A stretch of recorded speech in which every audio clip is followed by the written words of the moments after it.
अरे पूजा, जरा देखना दोनों बच्चे अभी तक उठे हैं या नहीं। इस ठंड में तो रजाई से बाहर निकलने का नाम ही नहीं लेते हैं। जल्दी से उठाकर रेडी कर दो, स्कूल का वक्त हो रहा है।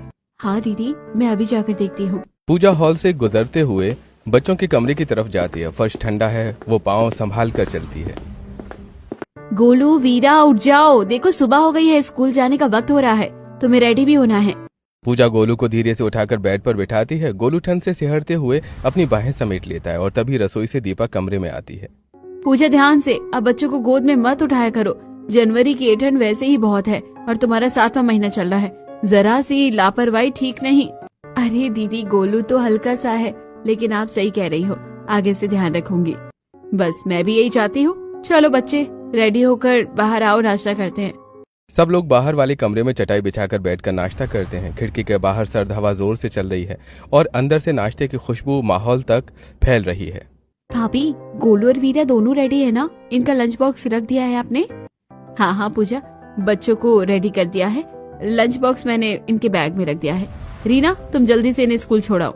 रीना बच्चों को लेकर बाहर जाती है। ठंडी हवा से बच्चे और रीना ठिठुर जाते हैं। रीना जल्दी जल्दी दोनों को स्कूल छोड़कर आती है। नाश्ते के बाद रोहन और सचिन भी फैक्ट्री के लिए निकल जाते हैं। थोड़ी देर बाद अनुज और रीना भी कॉलेज चले जाते हैं। घर में तीनों सास बहू काम करती हैं। ऐसे ही शाम हो जाती है। दीपा रोहन को कॉल करती है और कहती है, आप घर किस टाइम तक आओगे? मुझे पूजा के लिए दवाई मंगानी थी।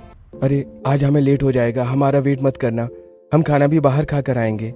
ये कहकर रोहन फोन रख देता है। फैक्ट्री में ऐसे ही काम करते हुए रात के 12-12:30 बज जाते हैं। रोहन और सचिन काम से लौटते हुए अपने हाथ जेब में डाले ठंड से ठिठुर रहे हैं। भैया, मुझे लगा था 10 बजे तक काम खत्म हो जाएगा, देखो 12:30 बज गए हैं। हाँ, देर तो हो गई है, लेकिन काम तो निपट गया। अब हमें पूरे हफ्ते ओवर टाइम नहीं करना पड़ेगा। घर के पास पहुंचते ही अचानक घर के पास वाली सुनार की दुकान से एक चोर भागता हुआ निकलता है। अरे चोर चोर चोर, पकड़ो इसे।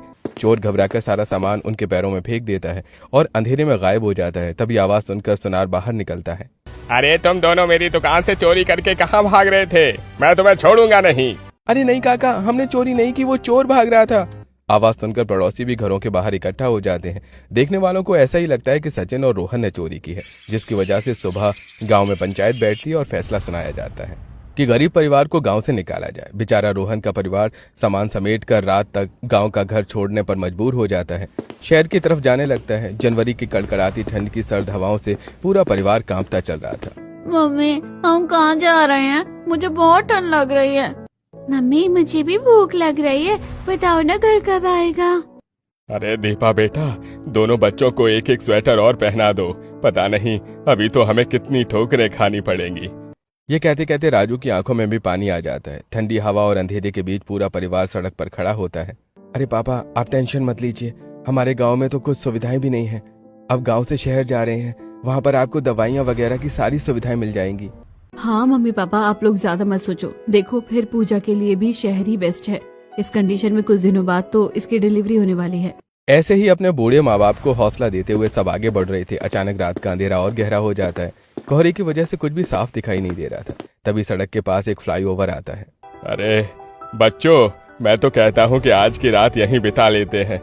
इतने कोहरे और अंधेरे में हम कहाँ जाएंगे? नहीं पापा जी, आप कैसी बातें कर रहे हैं?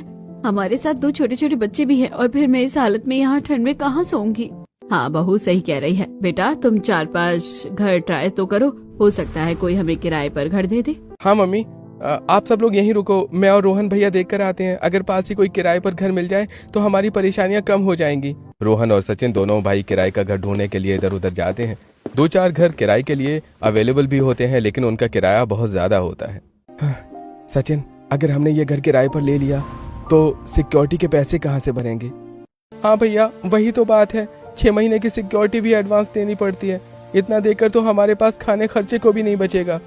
परेशान दोनों भाई दर दर की ठोकरें खाकर वापस उसी फ्लाईओवर के पास आ जाते हैं, जहां उनका पूरा परिवार उनकी राह देख रहा था। आ गए भैया, बनी कुछ बात, या फिर आज की रात हमें इन राहगीरों की तरह ही फ्लाईओवर पर ही बितानी पड़ेगी? हाँ बहन, मैं मजबूर हूँ। सारे रेंट के घर बहुत महंगे हैं, अब हम इतना खर्च नहीं उठा सकते। अरे आप लोग टेंशन मत लो, मैं अपने साथ कुछ जरूरी सामान लाई हूँ। एक ही तो रात की बात है, हम यहीं पर रुक जाएंगे। परेशान होकर जनवरी की कड़कड़ाती ठंड में फ्लाईओवर के नीचे बेघर ससुराल बैठ जाता है। ठंड इतनी ज्यादा होती है कि सबके हाथ पैर कांप रहे होते हैं। दीपा बैग से जरूरी सामान निकालती है। उसने कुछ कंबल और खाने का थोड़ा सामान रखा होता है। मम्मी बहुत भूख लग रही है, ठंड भी लग रही है। मम्मी मुझे भी बहुत भूख लग रही है, प्लीज कुछ खाने को दे दो। गोलू वीरा तुम दोनों मेरे पास आओ, देखो मेरे पास खाने के लिए रोटियां हैं। रीना भी घर से निकलते टाइम बैग में घर पर बचा हुआ सारा खाना रख लिया था, जिसे वो दोनों बच्चों को दे देती है। फ्लाईओवर के नीचे और भी 2-4 गरीब लोग लेटे हुए थे। अरे भाई, ऐसे ठंड में बिना किसी जुगाड़ के तुम यहाँ रात कैसे गुजारोगे? भाई भगवान ने हमें घर से बेघर कर दिया है, हमारे सिर से छत छीन ली है। हमारी मजबूरी है, हम यहीं रहना पड़ेगा। तभी वो बूढ़ा आदमी आसपास पड़े कुछ कागज के टुकड़े और पॉलीथिन में आग लगा देता है। आओ बच्चों, यहाँ आकर अपने हाथ ताप लो। हाँ भाई, तुमने सही किया। बड़े तो ठंड झेल भी लेंगे, लेकिन इन बच्चों का क्या? अरे भाई, भगवान पर विश्वास रखो, सब ठीक कर देगा वो। तभी पूजा दीपा के पास आकर धीरे से बोलती है, दीदी यहाँ तो बहुत ठंड लग रही है, ये रात कैसे गुजरेगी इतनी ठंड में, और फिर भूख तो हमें भी लग रही है। बूढ़ा आदमी पूजा की बात सुन लेता है। बेटा, यहाँ पास में ही राशन मिल जाता है, तुम चाहो तो राशन ले आओ और इन ईंटों से चूल्हा बनाकर यही खाना बना लेना। रोहन बूढ़े आदमी के बताए हुए पते पर जाकर राशन लेकर आता है। दीपा चूल्हा बनाते हुए कांपती हुई कहती है, इन ईंटों से चूल्हा बन जाएगा? बेटा यहाँ पर पानी तो है ही नहीं। यहाँ से थोड़ी आगे ही एक नल लगा हुआ है, उसमें ताजा पानी आता है, वहीं से पानी ले आओ। दीपा नल से पानी लेकर आती है और खाना बनाती है। इस तरह सब मिलकर थोड़ा बहुत खाना खाकर पेट भरते हैं और फिर सोने की बारी आती है। भाभी, यहाँ तो बहुत तेज हवाएं चल रही हैं, हमें कुछ न कुछ जुगाड़ करना होगा।